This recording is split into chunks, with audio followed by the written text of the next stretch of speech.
हम मैथिली भक्ति सब गोटा के प्रणाम करै छी। आई हम एक राखी के गीत सुना रहल छी। सुनू अहाँ सभी राखी के गीत आ हमार चैनल के लाइक सब्सक्राइब कर देबै। जय मैथिली, जय भक्ति। अहाँ सब गोटा के रक्षाबंधन के ढेर सारा शुभकामना। सुनो गीत। भैया यो राखी के दिन आओल यहाँ चलिए बहिना। भैया यो राखी के दिन आओल आहाँ चलिए बहिना। चलिए बहिना भैया चलिए बहिना। भैया यो राखी के दिन आयल आहाँ चलिए बहिना।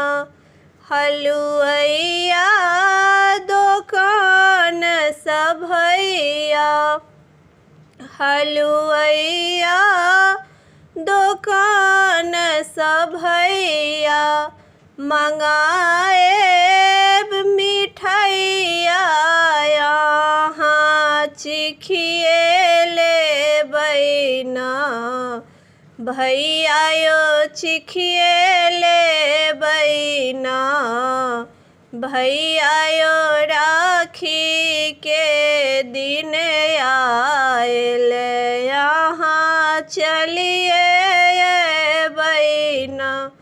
भैया यो राखी के दिन आयल आहाँ चलिए बहिना। पूजा दुकान सब भैया।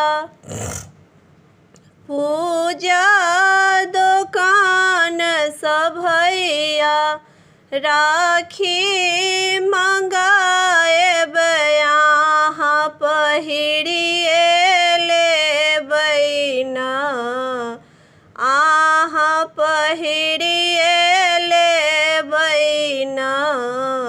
भैया यो राखी के दिन आयल आहाँ चलिए बहिना। भैया यो राखी के दिन आयल आहाँ चलिए बहिना। मंदिर में जाकर भैया। मंदिर में जाकर भैया टीका लगाए भैया। चंदन लगाए भैया आहाँ शोभित लगबैना। आहाँ सुंदर लगबैना। भैया यो राखी के दिन आयल आहाँ चलिए बहिना। भैया यो राखी के दिन आयल आहाँ चलिए बहिना। बांधी बूंधिए भैया।